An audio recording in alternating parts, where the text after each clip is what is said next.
जी अस्सलाम वालेकुम नाज़रीन, मैं हूं तालिब हुसैन अपने प्रोग्राम तरक्की पसंद के साथ। आज हम बात करेंगे इमरान खान की मनी लॉन्ड्रिंग के ऊपर। फाइनेंशियल टाइम्स में जो आर्टिकल छपा है उसमें लिखा है कि आरिफ नकवी साहब जो कि अबराज ग्रुप के चेयरमैन रहे हैं और कराची इलेक्ट्रिक के हिस्सेदार रहे हैं, उन्होंने वहाँ पर एक चैरिटी मैच करवाया और उसमें इमरान खान साहब ने भी बॉलिंग कराई और वहाँ से जो पैसे इकट्ठे हुए चैरिटी के नाम पे वो पीटीआई की फंडिंग में चले गए। पहली तो बात ये है कि ये कोई आर्टिकल में कोई ख़ास नई बात नहीं है, ये वो बातें हैं जो पहले से साबित हो चुकी हैं, उस पर बात होती रही है। इलेक्शन कमीशन के पास भी आरिफ नकवी साहब की तरफ से इसमें एक एफिडेविट आया हुआ है और आपको पता है कि वो इस वक्त हिरासत में है वहाँ पर अमेरिका के अंदर, और वहाँ पर पाकिस्तानी नैब नहीं है। वहाँ कार्रवाई की जाती है पक्के पैरे। जब सारी इन्वेस्टिगेशन के बाद चीज़ें साबित हो जाती हैं तो फिर उसको अरेस्ट कर लिया जाता है। तो आरिफ नकवी साहब वहाँ पर अरेस्ट हैं। आपको याद होगा आज से 2 साल पहले जो आसिफ जरदारी का इंटरव्यू हामिद मीर साहब ने किया था, तो वो इंटरव्यू चलने ही लगा था कि वो बंद हो गया इंटरव्यू। उसके बाद हामिद मीर साहब पे जो जुल्म व सितम हुए, खैर उसमें वो असद तूर वाला मामला भी शामिल था। बहरहाल हामिद मीर साहब की भी एक बड़ी कुर्बानियाँ हैं आज़ादी सहाफ़त के लिए। हमारे पीटीआई के दोस्तों को ये बड़ी बुरी लगती हैं ये बातें कि असद तूर और अमर चीमा, आप जो है अबसार आलम, मतीउल्लाह जान हैं जी, रिजवान रजी और बहुत सारे लोग जो प्रेशर की वजह से बेरोज़गार हुए, तलब हुसैन, इनकी आप बात ना किया करें। वो उनके नज़दीक हम ये सारे जो है लफाफा साफ़ी हैं। और जब बात आती है अरशद शरीफ या साबिर शाकिर और इसी तरह के जो दूसरे यूट्यूबर हैं, सदीक जान और जनाब इमरान रियाज साहब गीला तितर, तो वो फिर आज़ादी सहाफ़त आड़े आ जाती है और उनकी ज़मानतें भी हो जाती हैं। तो ये एक दोहरा म्यार है। बहरहाल जो बातें फाइनेंशियल टाइम्स में लिखी हैं वो नई बातें नहीं है नाजरीन, ये एक सिलसिला चलता रहा है और ये इस पर गाहे बगाहे बात होती रही है। आसिफ जरदारी साहब ने भी उस इंटरव्यू में इस पर बात की थी कि अमेरिका में जो तहकीकात हो रही हैं वो सारी बातें उन्होंने की थी। अच्छा, मसला ये है कि देखें इमरान खान ने जो अमेरिका के ख़िलाफ़ जो स्टांस लिया कि अमेरिकी ख़त आया और ये वो, देखिए इमरान खान का ना बहुत सारी चीज़ों को वो मतलब ट्विस्ट भी करते हैं और आपको ये मानना पड़ेगा कि वो सियासत में भी इस वक्त एक खिलाड़ी बन चुके हैं, नेगेटिव सियासत में, और वो उन्होंने साबित किया। और उन्होंने तमाम जो पीडीएम के बड़े बड़े सूरमा थे जो इतने अरसे से सियासत के ऊपर जो है काबज़ थे, अपने आप को बड़ा चैम्पियन कहते थे, उनको इमरान खान ने मात दी है। और ये जो मैं ट्विस्ट की बात करता हूँ, देखें इमरान खान साहब अमेरिका के ख़िलाफ़ जो बातें कर रहे हैं इसमें वो दो धारी तलवार हैं। एक तो वो अपनी हुकूमत से निकलने का, जिसमें हालांकि अमेरिका का कोई किरदार नहीं है, उसको वो अमेरिकी ख़त की आड़ में जो है आवाम के अंदर उन्होंने पजीराई भी ली, अपना बयानिया भी बेचा। दूसरा ये है कि इमरान खान को ये शक है कि यहीं अमेरिका मेरी हवालगी न मांग ले, ठीक है ना जी। अमेरिका उस मनी लॉन्ड्रिंग के केस में जिसमें आरिफ नकवी साहब अरेस्ट हैं, कहीं वो इमरान खान को ना मांग ले, जिस तरह उन्होंने वो उस ज़माने में इमल कासी मांगा था और यूसुफ रमज़ी मेरे ख्याल में था वो मांगा था, हैं जी। 1-2 केस इस तरह के हुए थे 90s के अंदर, तो वो मुझे जो है इसमें मांग ना लें, ठीक है ना जी। ये इमरान खान साहब को खौफ है और इसी वजह से उन्होंने अमेरिका के ख़िलाफ़ अपना ना सिर्फ बयानिया बिल्ड किया बल्कि एक राय आमा हमवार की। अगर कल को अमेरिका मांग भी लेता है तो कहेंगे देखो जी अमेरिका की साजिश थी, अमेरिका ने इमरान खान को मांग लिया, उसके बड़ा गुस्सा था, वो अमेरिका मतलब सारी अवाम की जो सिंपथीज़ हैं वो हो जाएंगी इमरान खान के साथ। तो एक तो ये इमरान खान का इसके ऊपर है सारा सिलसिला। तो ये जो इस वक्त इलेक्शन कमीशन का जो फैसला है फॉरेन फंडिंग का, वो चूँकि काफ़ी अरसे से महफूज है, उस पर प्रेशर जो चीफ इलेक्शन कमिश्नर साहब हैं उस पर इधर उधर के ताकतवर लोगों का भी प्रेशर है। मतलब ताकतवर से मुराद ये उस महकमे के अंदर जो ताकतवर चंद लोगों का जो है वो भी प्रेशर है। जुडिशरी जो है इस वक्त इमरान खान के साथ खड़ी हुई है। जुडिशरी सारी तो नहीं कह सकते यार, चंद जजेस जो हैं वो इमरान खान के साथ खड़े हुए हैं। तो ये एक प्रेशर है चीफ साहब के ऊपर।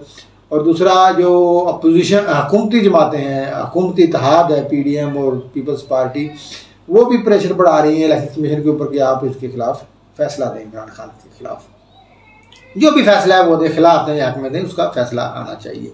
उसमें बड़ी आजकल बड़ी शिद्दत से जो बात हो रही है, मौलाना साहब भी कर रहे हैं, नवाज शरीफ भी कर रहा है, मरीम भी कर रही है, शहबाज शरीफ साहब भी कर रहे हैं और तमाम लीडर्स कर रहे हैं।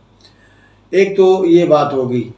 अच्छा, दूसरा ये है कि इमरान खान ने इसको काउंटर करने के लिए हालात को भांपते हुए उन्होंने इलेक्शन कमीशन के खिलाफ अपना मुहाज जो है मजीद उन्होंने तेज कर दिया है, अपनी जंग तेज कर दी है। उन्होंने अब कहा है कि हम इलेक्शन कमीशनर के खिलाफ जो है ना वो रेफरेंस दायर करेंगे, केस दायर करेंगे। वो जो है हुकूमती लोगों से मिलता है, वो बायस है और ये फलां फलां। तो ये इमरान खान साहब ने पूरे लंगोट जो है ना वो कस लिए हैं इलेक्शन कमीशन के खिलाफ, उसको मज़ीद मुतनाज़ा बनाने के लिए। एक तो ये बात होगी। अब देखें दूसरी बात जो हमने आज करनी है वो इस्तीफ़ों के हवाले से करनी है कि 11 इस्तीफ़े जो हैं मंजूर कर लिए हैं स्पीकर कौमी असम्बली ने तहरीक इंसाफ के। 2 पंजाब के हल्के हैं, 4 KP के हैं और कोई 3 कराची के हैं। तो इस तरीके से कोई 11 हल्कों 9 जो हैं 2 मखसूस सीटों के हैं। श्री मज़ारी साहबा और जो है एक और खातून है, उनके इस्तीफ़े मंजूर कर लिए हैं। तो 11 इस्तीफ़े मंजूर हुए हैं, उन पर 9 सीटें जो होंगी उन पर बाई इलेक्शन होगा। अब सवाल ये पैदा होता है कि PTI इनमें हिस्सा लेगी या नहीं लेगी, क्योंकि PTI का ने जो बाई कौमी असम्बली से अपनी तरफ से वो रिज़ाइन दे के आ गए, वो अभी तक सारे एक्सेप्ट नहीं हुए। अगर PTI अब इलेक्शन में हिस्सा लेती है और फिर मतलब उसको कोई इन असम्बलियों का वो बाईकाट भी करना चाहती है कि ये असम्बलियाँ मंजूर नहीं हैं इनको, और वो जो है इलेक्शन का मुतालबा कर रहे हैं, ये बड़ी एक अजीब सी सूरत हाल है। मैं तो कहता हूँ इस्तीफ़े मंजूर करके जो है फंसा दिया है PTI को कि वो मौक़िफ़ क्या ले। अगर उन्होंने इन असम्बलियों में नहीं बैठना तो फिर इलेक्शन लड़ने का कोई फ़ायदा ही नहीं है। अगर आपने इलेक्शन लड़ना है फिर हलफ नहीं लेना तो फिर अवाम वोट कैसे देगी? ठीक है ना जी, लोगों ने तो अगले साल में काम करवाने हैं ना जी। तो ये एक बड़ी मुश्किल सी सूरत हाल है। वैसे जो पंजाब, और मैंने इसका सारा एनालिसिस किया है, तमाम हल्के जो देखे हैं उनके 2018 के रिज़ल्ट चेक किए हैं, उसमें इन तमाम हल्कों में जो PTI के कैंडिडेट जो जीते थे वो मामूली मार्जिन से जीते थे, और साथ साथ वहाँ पर दूसरी पार्टियों की भी प्रेजेंस थी। मिसाल के तौर पे अगर हम जो KP के 4 हल्के हैं वहाँ पर जो दूसरे नंबर पर वहाँ पर JUI थी, और इसके अलावा PMLN के वोट भी थे, ANP के वोट भी थे, पीपल्स पार्टी के वोट भी थे। तो वहाँ पर एक अच्छा खासा वोट बैंक तो एंटी PTI जो पार्टी है उनका मौजूद है। और इसी तरह पंजाब में जो फ़र्क हबीब साहब फैसलाबाद से जीते थे वो भी 100 मतलब 1000 से कम की लीड से जीते थे। और यहाँ पर जो ननकाना का हल्का था वहाँ पर शिजरा मनसब जो राय मनसब अली खां खरल की बेटी थी, वहाँ से इजाज़ शाह साहब वो भी चंद वोटों से जो है जीते थे, फ़र्क बहुत कम था। तो ये एक मतलब एक हो सकता है कंपटीशन अच्छा, लेकिन मैं अब ये अगर यहाँ पर हुकूमती इत्तेहाद अगर हार जाता है तो बहुत बड़ी सुबकी होगी और बड़ी मतलब रही सही जो साख है वो भी जो है वो ख़त्म हो जाएगी PDM की और PDM की इत्तेहादी पीपल्स पार्टी की। तो ये इस्तीफ़ों का मामला इतना आसान नहीं है। और इसके साथ साथ 3 और हल्के हैं पंजाब में जिनमें इलेक्शन हो रहा है, 2 सूबाई असम्बली के, एक शेखुपुरा का जहाँ पर शरकपुरी साहब ने इस्तीफ़ा दे दिया है, लाहौर के साथ ही है, शरकपुर से ये शुरू हो जाता है।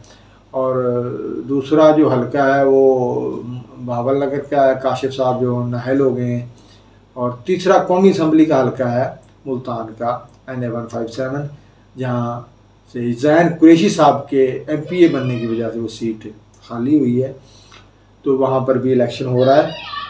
तो ज़ैन कुरैशी का जो हल्का है वहाँ पर भी अच्छा खासा मुकाबला आपको देखने को मिलेगा। वहाँ मूसा गिलानी साहब का अच्छा खासा वोट बैंक है। पिछली दफ़ा मूसा गिलानी साहब वहाँ पर दूसरे नंबर पर आए थे, तकरीबन 60,000 से ज़्यादा वोट थे मूसा गिलानी के, और इतने ही वोट जो थे अब्दुल गफ़ार डोगर था जो PMLN के, उनके भी काफ़ी मतलब वो तीसरे नंबर पे थे।